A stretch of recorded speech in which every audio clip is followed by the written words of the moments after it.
রাকেশ, ওখান থেকে 2 বান্ডিল রাখি দিয়ে দিলি। 200 পিস রাখিতে 1800 টাকা।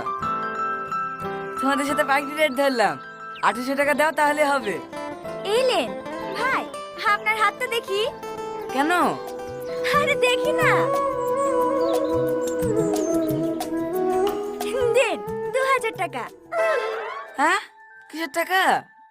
উম্মা, বোন ভাইকে রাখি পড়াইলো, ভাই বোনকে গিফট দেবে না?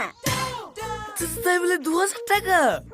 হ্যাঁ, ভাইয়ের এত বড় দোকান, বোনকে সামান্য 2000 টাকা দিতে পারবে না?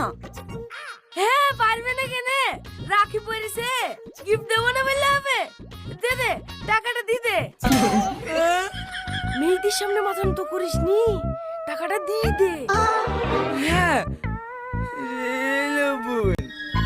The timing